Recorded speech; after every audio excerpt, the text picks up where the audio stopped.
of the hour, so I'll get things started. This is Kelli Polzin with Northwestern Division, and I'll be supporting our webinar host, Jason Hummel, in this week's installment of the Sustainable Project Delivery Virtual Training Series. He'll be presenting on operations and maintenance. Jason Hummel is a licensed engineer and resident engineer with the U.S. Army Corps of Engineers, Baltimore District. He has been with Baltimore District for 12 years, and he is a graduate of Penn State University with a degree in architectural engineering and is a lead accredited professional in building design and construction. He currently resides in Laurel, Maryland, and is working at the East Campus IPO at Fort Meade, and his current projects include East Campus Building 2 and East Campus Building 3. And with that, I'll turn things over to Jason. I think, administratively, if you all have questions as we go along, please feel free to enter those in the chat, and we will work to address those as we go. And with that, I'll turn it over to you, Jason. All right, thanks, Kelli. And I also want to say thank you to everybody who's attending today, because I know that this is potentially right before a long weekend for some people. So I want to say thank you for taking the time to drop in and be part of today's webinar. I didn't get a chance to attend last week's webinar, but I heard that there was a lot of content that Kirk was trying to pack into an hour, and you guys were able to do it. So just wanted to let you know that today's presentation is actually one that was originally meant to be about a half an hour, so we won't have that problem today. But what it will do is it will give us a chance to maybe have a little more discussion about the case study that we're going to look at today, which is our Seattle office and that project. So what I would say is, if anybody on the call today, when we get to that point in the presentation, if you have experience either working in or being part of the project for our Seattle office, if you'd be willing to put your feedback or any experiences that you have in the chat window, and we can make sure that we discuss those a little bit when we get to that point in the presentation. So you can be thinking about that even now. Today's presentation on operation and maintenance, or it used to be called occupancy or post-occupancy, is one that I think when I look back over my time with the Corps of Engineers, and a lot of my time has been spent on the campus that I'm working on right now, which is the NSA East Campus expansion here at Fort Meade.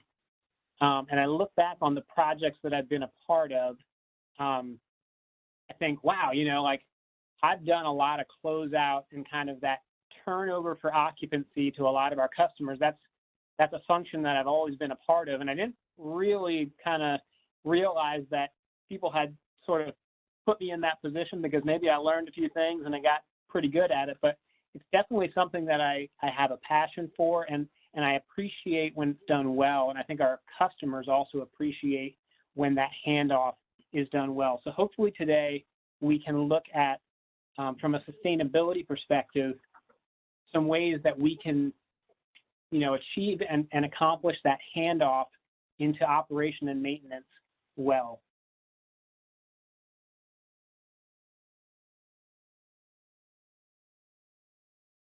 All right, so our objective for today is that at the end of this presentation, we expect that you'll be able to describe strategies to maintain sustainable building performance during occupancy or during operation and maintenance, and also what's involved in maintaining the performance of a sustainable building during that occupancy and O&M period.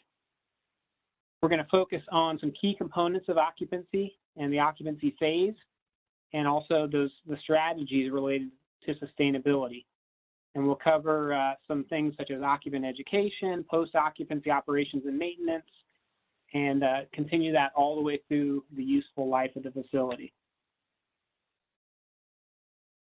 Some resources, and these are by all means not exhaustive. There are other ones that I'm going to mention, but these are some of the higher arching resources that we'll cover today. And we've seen a lot of these before. You've seen them in some of the previous webinar presentations. But one that I want to continue to just put a plug in for is our USACE Sustainability Microsoft Teams site, and also that team. If you are currently not part of that team, I would encourage you to check it out and hopefully join that team. There's a lot of useful information that's posted there. You can learn about opportunities there. Also, all of these webinar presentations, the slideshows or the slides are posted there as well as the recording of today's session.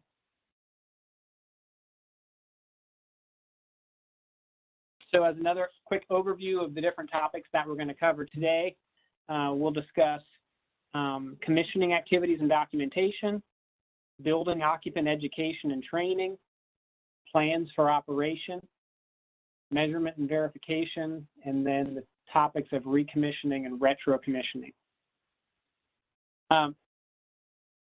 You know, it's when I think about occupancy or operation and maintenance, and you know, like sometimes we try to say, oh, how does that fit into sustainability? And when I think about it, you know, I think that occupancy and operation and maintenance is really the very essence of sustainability.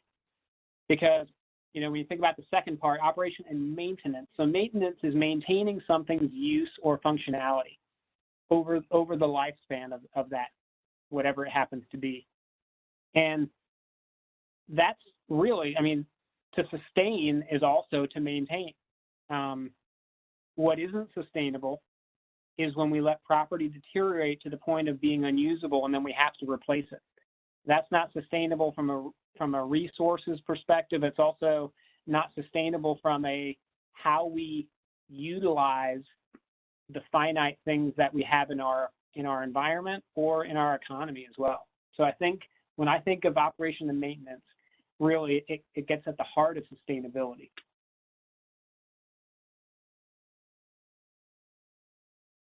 So jump into our first topic, commissioning, commissioning activities and documentation requirements.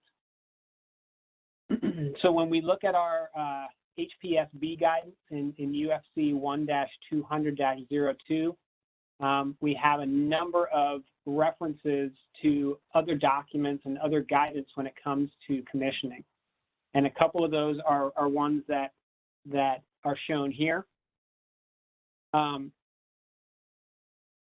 The UFC requires that commissioning practices are employed appropriate to the size and the complexity of the building and its system components so that we can verify performance and ensure that the design requirements are met.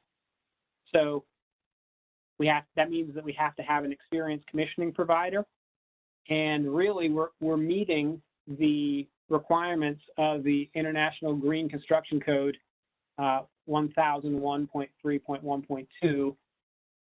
Those have to be met with a few modifications. And so, you know, our UFC actually has a few mods to that IGCC requirement. When we dig into some of the things that are required, and we look at that engineer regulation 1110-345-723, that's our total building commissioning procedures engineer regulation. It also refers us to some other ERs. We have the ER 25-345-1, which is systems O&M documentation, and another kind of closeout and transfer of property handoff guidance document is our ER 414-345-38, which is transfer and warranty guidance. And then besides that UFGS for total building commissioning is also explicit in some of the guidance that it gives for post-construction support, and we're going to look into those in just a second. All right, some commissioning activities and documentation post-occupancy. So in the International Green Construction Code 1001.3.1.2, we find that post-occupancy in regard to commissioning, we have a number of requirements. And during the first year of occupancy, we are supposed to perform a verification that the delivered building complies with the owner's project requirements. And we do that in a number of ways, through some post-occupancy commissioning activities. And a couple of those are trend logging. So what we're going to do with trend logging is just see how that facility, as it comes under load, as it starts to ramp up occupancy, as it starts to fall into the way that it is operated regularly after people get into it, and after we start going through some different seasons, we start logging some of those trends in how it performs. In the event that we also weren't able to do some of our construction phase commissioning activities, we might need to do some of those in off-seasonal testing as well. And so, like, just looking at a boiler, for example, a boiler is going to be under its highest load, most likely in the winter months.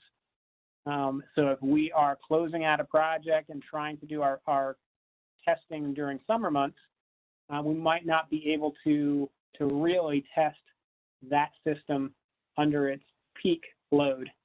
It might be the same with a chiller. If we're trying to do that testing in the wintertime, we might not be able to test it under its peak load or under the full requirements of what our commissioning spec requires. So post-occupancy, we might need to also do some of that off-season testing.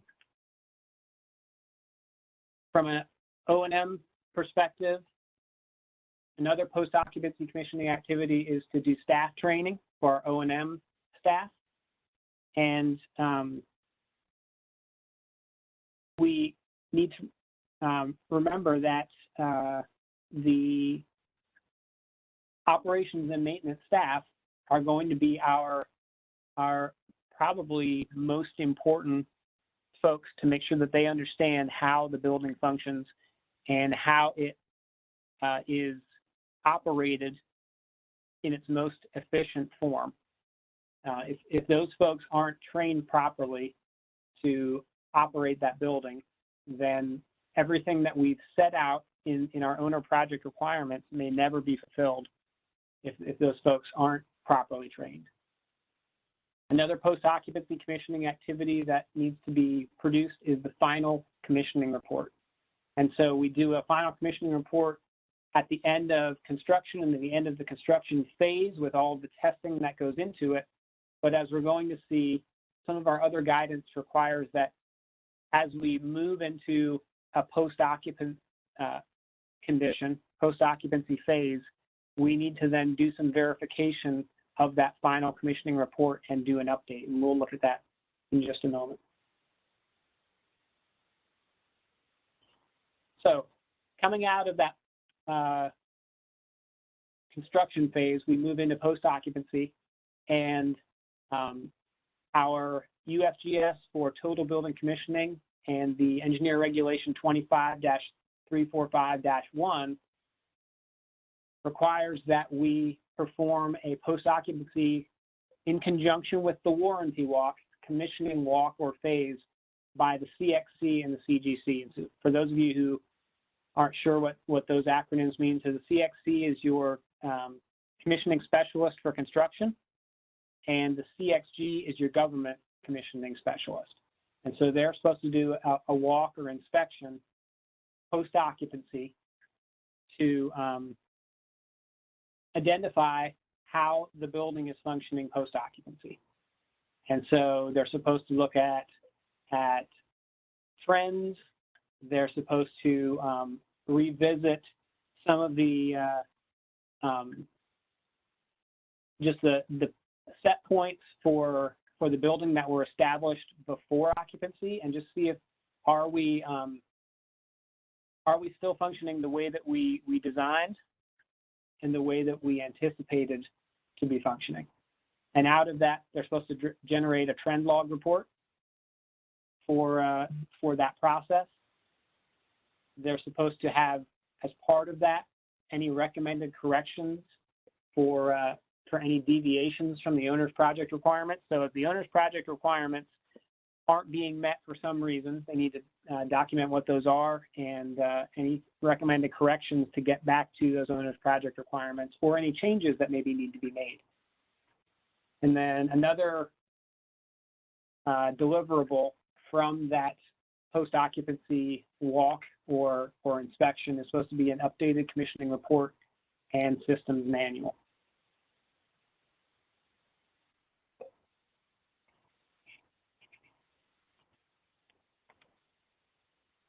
So as we look at those updated documents, it'd be good, I think, to look at O&M staff training.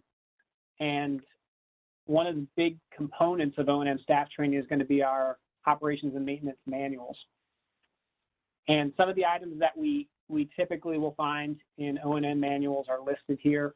Not going to go through necessarily all of those, but ones that are really important for our staff are preventative maintenance, corrective maintenance, especially when we're talking about sustainability. We want those things to be done so that our equipment, our systems continue to operate in the way that we anticipate they're going to or we design them to. Because if that preventive maintenance isn't done, then we can really anticipate that they won't operate over the long haul. So our UFGS 017823, which incorporates our O&M manuals, requires that we submit O&M manuals for all building systems in the project, and then we have to train our O&M staff. The construction contractor is supposed to train O&M staff once those O&M manuals have been assembled, submitted, reviewed, and approved by USACE. So sustainable design being an integral part of any facility management philosophy requires that the O&M manuals provide a means to reducing operating costs, and they can do that when they include a comprehensive maintenance program and when it is part of developing a maintenance plan. So once again, having all the information is great, but what we do with it is even more important. And so I think when we talk about O&M staff training, it's not just giving them the information, it's also really making sure that they know how to train others, they know how to implement and really use some of the things that are included in those manuals. And we're going to look at systems manuals in just a second, but there's some really important longevity and enduring information that needs to be included in systems manuals. One thing that we do on the campus that I'm working on as well is we have a requirement in our RFPs that all required trainings are also video recorded. That's really, really helpful because in the event that the people who attend that initial training, if for some reason they move on to a different career, whatever happens to be the case, but if they're not around, then that file and that training document, that training video is able to be shared and passed on to whoever takes their place. So we want to make sure that is, there's some means or mechanism that we can allow that information and the understanding of those systems to continue on no matter who happens to be using them. So as far as O&M systems manuals, from our Engineer Regulation 25-345-1, when we talk about the sustainability of the design in those systems, that engineer regulation requires that those manuals need to indicate any special tools, material, or test equipment needs that are required for maintaining that system. We have to include confirmation of completed staff training, have full equipment warranty information, and this last one is the one that I really think gets at the heart of sustainability is ongoing system optimization procedures are supposed to be included in that O&M systems manual. And that includes a couple of different things: procedures for performing and documenting ongoing commissioning. So ways that the O&M staff can kind of do their own ongoing testing and verification that the system is functioning optimally. Techniques for periodic benchmarking of the system for comparison. And procedures to document any system changes and results. So as we go through that process, as we see the need for changes or as new changes to the system arise, if the project requirements change, a way to document that and also to see how that affects the system. What are the results of that?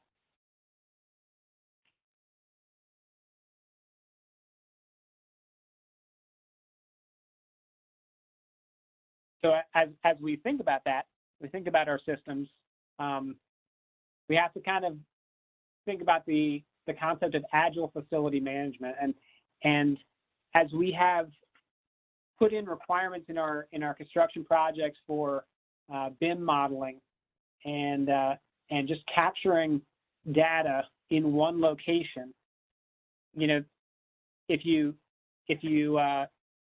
really start to dig into the purpose of BIM modeling, part of it is for construction, obviously. Part of it's for building the facility and eliminating conflicts when we can, you know, prior to installation.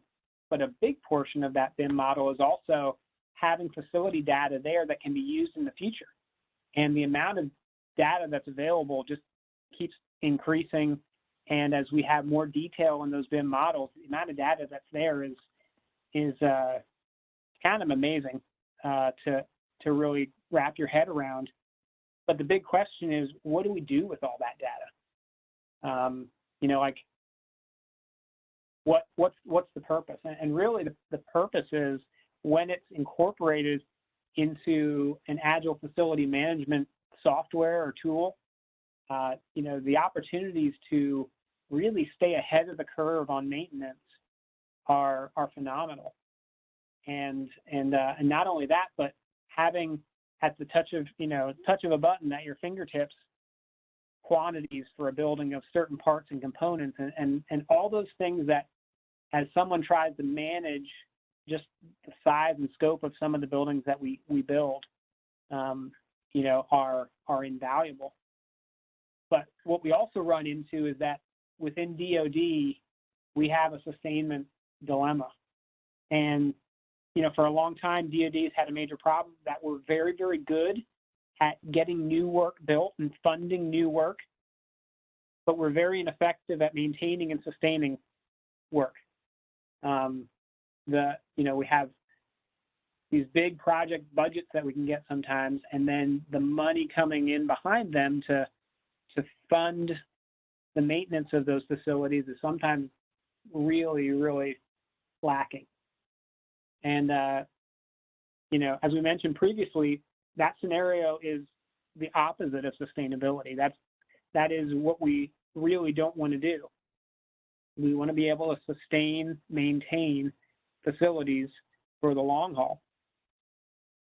Because when we have to go back and replace components of a building that we could have used for a long period of time, then we're using resources that are scarce and are supposed to be used for other purposes.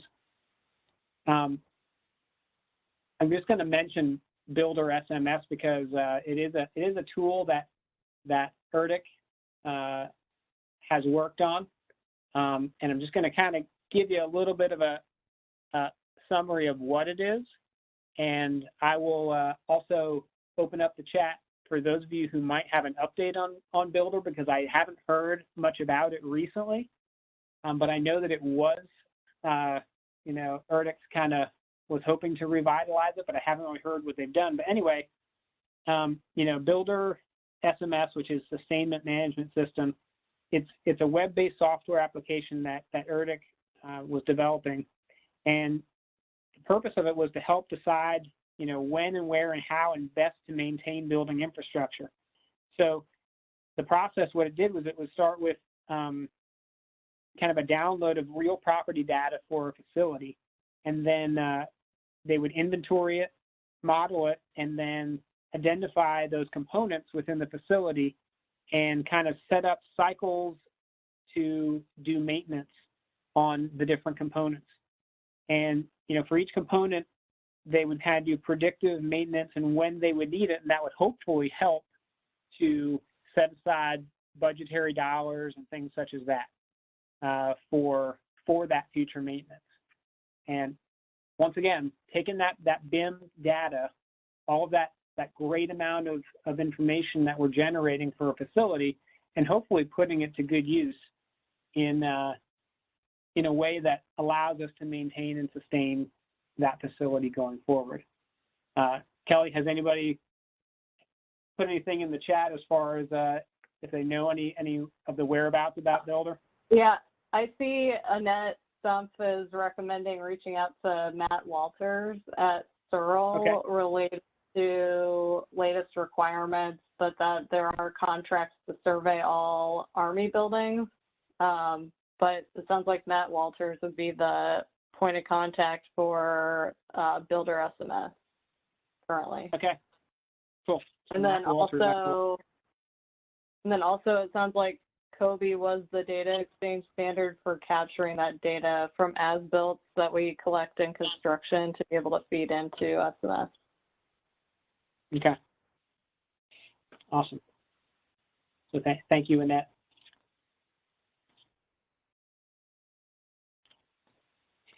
All right, so here is, as I said, this is a case study of the Seattle District Office. And what I'm going to do is at the end of each slide, I'm going to just pause a little bit. And Kelli, if anybody's chimed in, you can kind of, in the chat, you can sort of share anything that they've typed down there. And also Kelli, since Kelli has some experience with this building as well, she might have some things that she wants to chime in on. So in looking at the Seattle District Office, when it comes to building occupant education and training, we look at it and we say, why is building occupant education and training important? And the reason it's important is because when we design a high-performance sustainable building and we go through that whole strenuous process of making sure that the construction quality of the systems meets all of our design goals and all the sustainability goals that we had for the project, what we really are doing is setting that project up for success. But the people who are really going to be able to influence whether or not those design goals and the things that we put into the design are maximized are going to be our building occupants. And without building occupant education and training, the building's not going to perform as well as we assumed during design. And without, that portion of the O&M staff, without their regular scheduled maintenance, those systems, aren't going to perform at the level that we designed them to achieve. So building occupants are going to be the primary individuals living and working in that facility, and they're going to control the systems and operations within that building to a degree. So this user group can make the greatest impact on the performance outcomes for the facility. And so what we see here is a couple things that happened with the Seattle office is that they put in place a measurement and verification dashboard. And you see this really commonly used in a lot of sustainable buildings is that they'll put somewhere within prominent view a dashboard that lets the building occupants know how they're doing on an energy, for example, on energy use. And it kind of helps people buy into like a shared responsibility for their energy use. And with that, I will, if anybody has any experience with that on the Seattle office, please, you can chime in and let us know how that worked.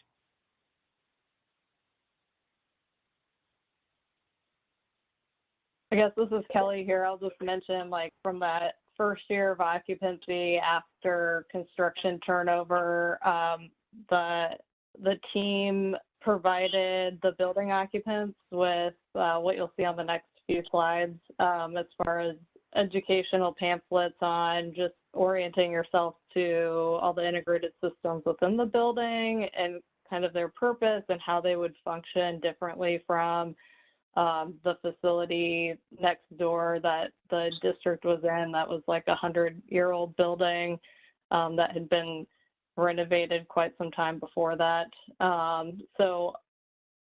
With the measurement and verification piece of that contract with an incentive for the contractor, there were some expectations as far as maintaining plug load, I guess, assumptions in the design of what was being put together for this building. So things like at your desk limiting your plug loads to your computer, the energy efficient task light provided, your cell phone, but definitely no allowance for additional like heating, personal space heating or refrigerators.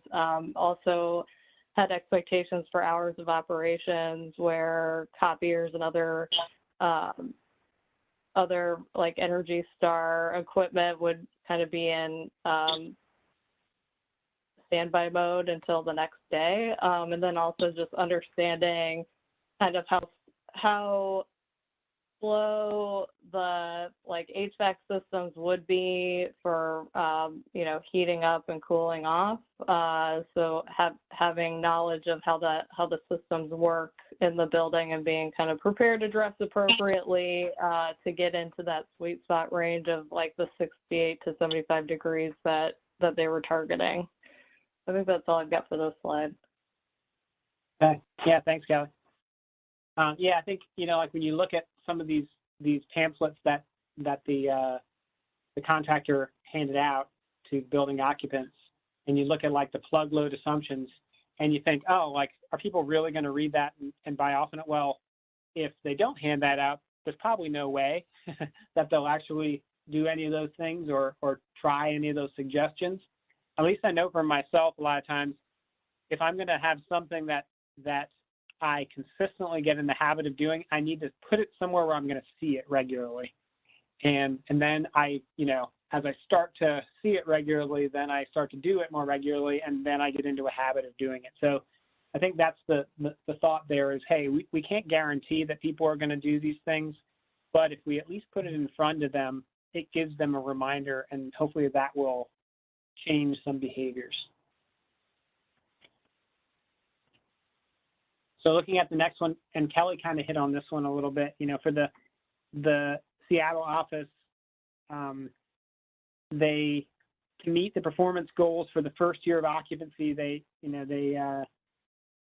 got the design build contractor to monitor and adjust systems regularly, and they kind of did a measurement and verification process that went out through that first year after occupancy, and then they generated all of these kind of little pamphlets and handouts for the building occupants to focus on different aspects of the project. So they had ones for like site features and indoor environmental quality, energy efficiency, water efficiency, and they served to educate occupants about the systems and the sustainability features included in the building, but also identify possible behavior modifications. And I really like this one where, as Kelly said, they kind of gave an explanation for the heating and cooling systems, and I think that's really important because as we'll look at on the next slide, they kind of gave tips for people like, hey, here's how the building functions. Here's some tips to help you sort of be able to live in that environment. And it's important that people are educated on what to expect. So if you look at this slide, they have move-in tips. So they explain how the air conditioning system is gonna, you're not gonna see really quick changes in temperature because this is a different kind of system than a lot of people are used to. And that's important because with any of us, in your home, if you've ever made the switch from like a forced air heat furnace to a heat pump system in your home, it takes a little bit of adjustment to get used to switching over to that type of system, because it's not instant super hot air that's going to change the temperature of your space instantaneously.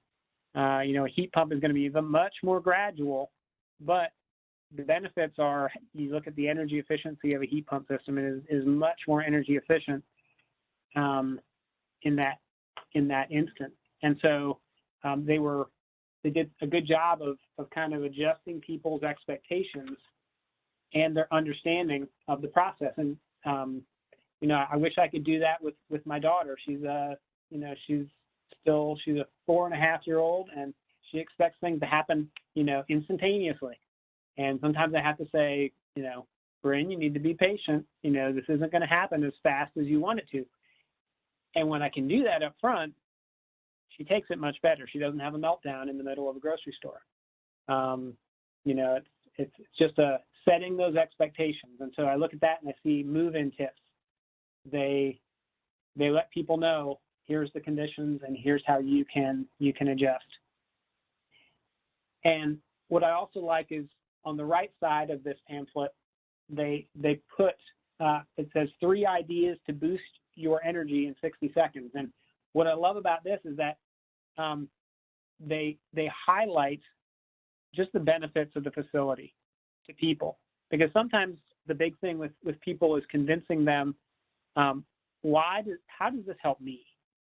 If I'm gonna go through this process of reducing my energy consumption and having to dress a certain way to go to the office and all this sort of stuff, how is this better for me? And so it highlights why the facility was designed the way it was and how those inherent design qualities are for the benefit of people.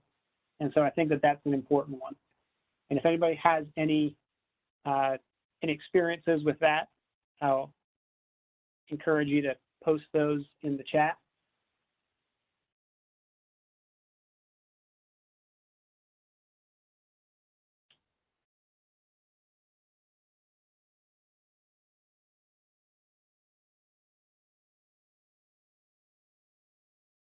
Okay, and the last part of the pamphlet from the Seattle office is one that calls out a lot of the water efficiency systems.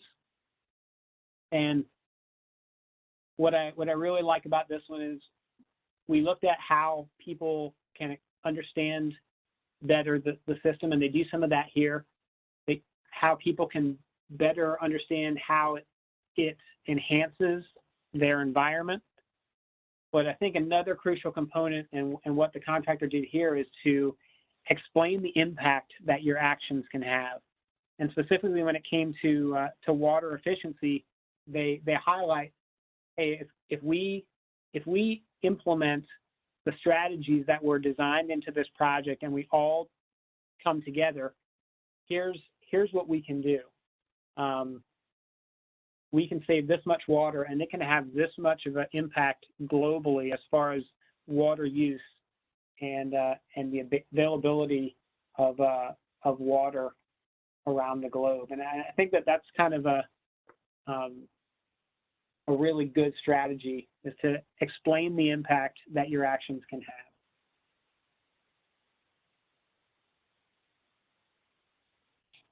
And like I said, if anybody has any experiences with the Seattle office and wants to share them, please type them in the chat, and Kelly can share those as you type them in. So another part of post-occupancy or operations and maintenance is having plans for operation. And when it comes to HPSB operating plans, our International Green Construction Code mentions some things, and while it's not necessarily within the scope of work that USACE traditionally provides, it's really, this is a DPW planning staff function, but it is mentioned in the IGCC, so I want to mention it here. So in regard to site sustainability, the IGCC mentions that whenever we use trees or vegetation to comply with shading requirements, then we're also supposed to put in place a plan for operation on how we're going to maintain healthy vegetation growth on our site. And in the same way for roofing, it says any roofing materials that are selected to comply with the requirements, we need to have a plan for operation and maintenance for how we're going to maintain that roof surface. Whether it's, if we're talking about a really white roof that we're using for reflectance, we need to figure out how we're going to keep that clean so that we don't get into a situation where that darkens over time and we lose some of the efficiency of that highly reflective surface. For water use efficiency, we need to complete an initial measurement and verification of the water measurement devices, and then starting no later than after the building acceptance testing has been completed and the certificate of occupancy has been issued. So immediately when we start our post-occupancy, we need to complete an initial measurement and verification of those water measurement devices. We also need to track and assess our water use at the end of 12 months and no later than 18 months after occupancy. Another part would be to benchmark our water use data in the EPA's Energy Star Portfolio Manager. And so those results of benchmarking, they can be used to inform, people when it comes to capital investment decisions or future considerations for water use.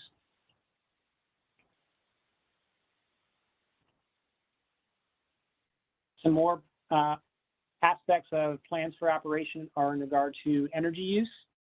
And also our indoor air quality for energy use. We want to also do that initial measurement and verification and then track and assess and document. And for indoor air quality, we're going to do outdoor airflow measurement, scheduling, documentation, and also implement a building green cleaning plan. And so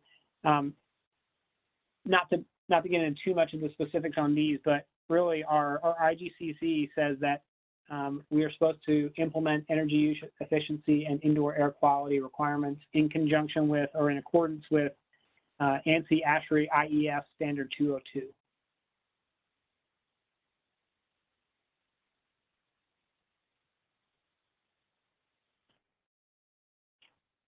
So for measurement and verification would be the next post-occupancy strategy. For measurement, we're talking about metering, monitoring, and sub-monitoring. And so our UFC 1-200-02 requires that we need to have a utility meter at each building for each utility, and that meters have to be connected to a base-wide energy and UMCS. And for Army projects specifically, they are to be electronically report to Army's Enterprise Meter Data Management System. And when it comes to sub-metering, there is a caveat in there that says when sub-metering is authorized by the installation, we should use sub-metering in conjunction with the IGCC section 701.3.3 for guidance there. And then when it comes to verification, we evaluate and we verify our collected utility data during occupancy. So we have those kind of initial ways that we do measurement, and then we continue to verify throughout the process.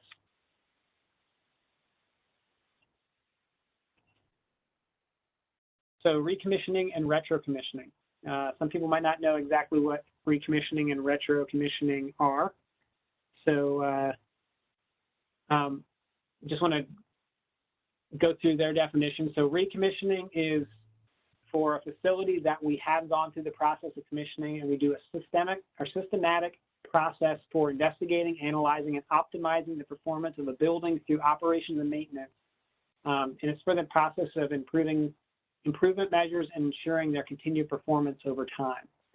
And retrocommissioning is one where it's an existing facility, and so what we do is we actually take a quality assurance commissioning approach and we retroactively go back and do commissioning on an existing facility.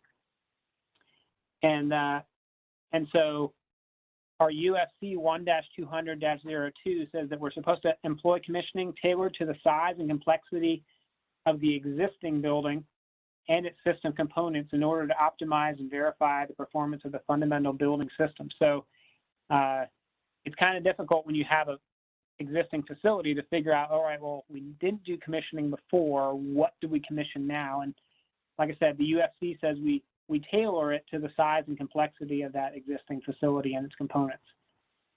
And when it comes to recommissioning or retrocommissioning, we have to perform those functions.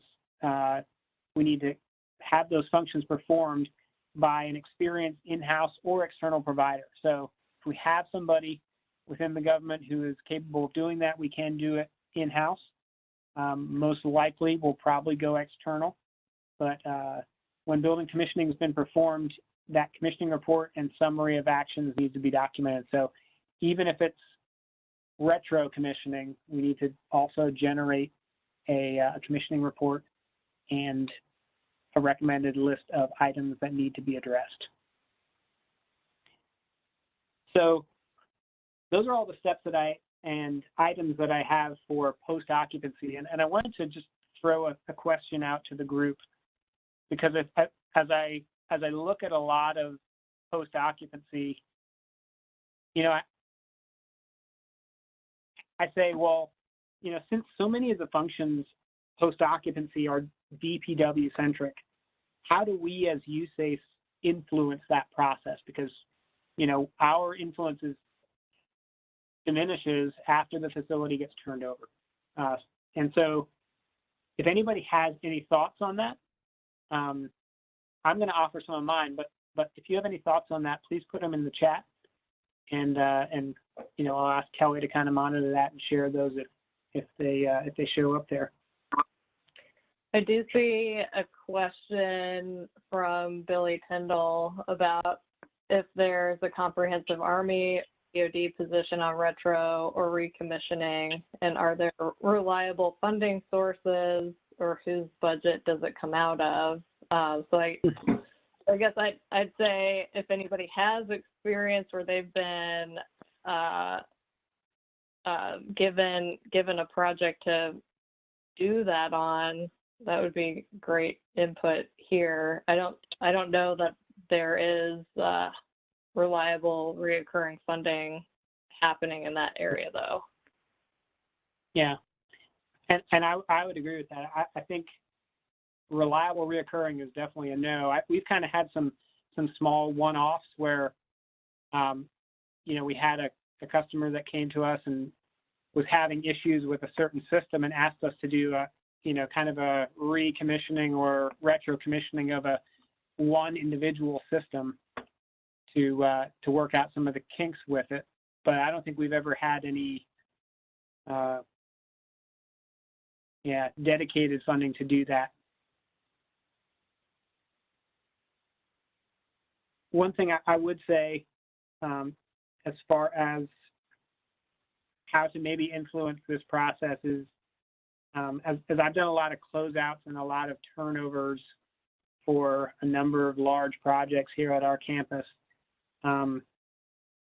folding DPW into the commissioning process and into that aspect of the project, I think has some significant potential for at least getting it on their radar for how to maintain and do ongoing system evaluation and improvement for the future. The last thing that I want to do when I turn over a building is kind of have it be fresh and new for the people who are going to be maintaining it. So the more face time I can have with my using agency and their O&M folks and DPW, if they're going to be doing maintenance on the facility, the more I can do that ahead of occupancy, I at least figure it gives me the best chance to have them have them do some of this work, or get it into their mind that it's a good idea.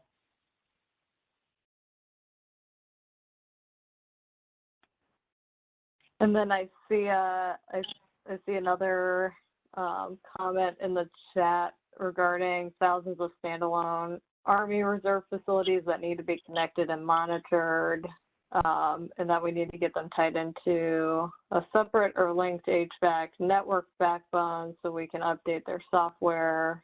We're getting blocked by network connectivity restrictions on completing this requirement. So is that, I'm wondering, is this a cybersecurity issue? This is coming from Iford Taylor. Yeah. But I can see that being twofold. One is potentially cybersecurity, but also if the actual monitoring of those systems requires infrastructure that's not in place for aged systems, then yeah, it might not just be, when you're talking about retro commissioning an existing facility,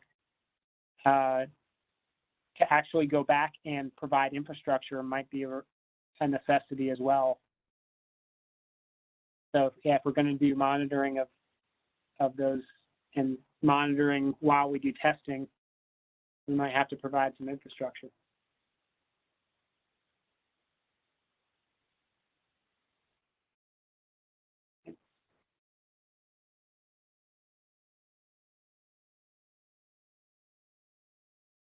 sounds like right, it's, so yep, cyber, and is that project management contract language needs, and something you're working out there at the district that you're at?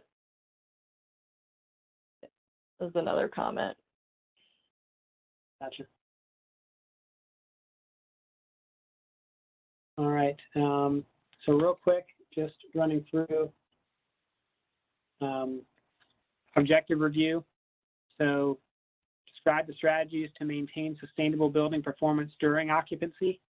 So we have our commissioning activities and documentation. So we have commissioning pre-occupancy that we do. And then after occupancy, we also have some enduring commissioning activities and documentation that needs to be produced and also updated from the construction phase into the post-occupancy phase.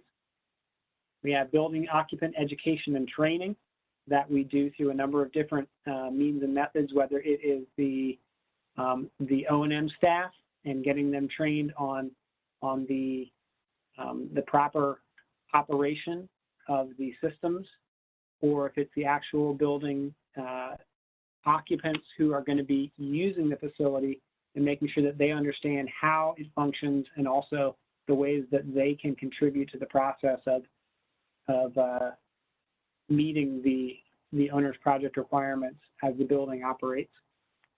It's important that we have plans for operation set up, and those are called out in the IGCC for our site and the features that contributed to shading, that we make sure to have operation plans for those. Also, our energy efficiency, our water use efficiency, and our indoor air quality. And then verification of the building performance through measurement and verification. And we have metering requirements for our facilities, and also sub-metering if it's allowed by the installation. And then for existing facilities, we can go back and recommission, or if we've never commissioned before, do retro commissioning of those facilities. But as someone stated, we may need to work through some logistic and infrastructure issues related to that retro commissioning. It might not just be as simple as going back and doing testing if the infrastructure there to monitor and show trends in that testing is not available. Do we have any other questions for this presentation? I think it's looking like more comments on challenges in the field. So Kathy Hoffman says they're working on Band-Aid fixes to an existing system in a building where the district's left guessing as to the root cause because there's no funding for any commissioning. That would be better at pointing out like the best direction for the fixes for that building. And there's restrictions on funding for the project and how it can be used. Similar to how we get commissioning done and cover these with O&M needs for smaller projects and existing facilities where we're piecemealing components together. So I guess more of a comprehensive plan for maintenance during the operation phase and having a more comprehensive approach for renovations or upgrades to facility systems, I think. And I think that's where things are weak on Army and DoD side as far as funding. Yeah. For sort of O&M. Yeah. Okay. Well, if nobody else has anything, I will say thank you all for your attendance today. We're a couple minutes early, but hope that you all have a great Veterans Day holiday. And we will see you here, I believe next week is the next webinar on documentation.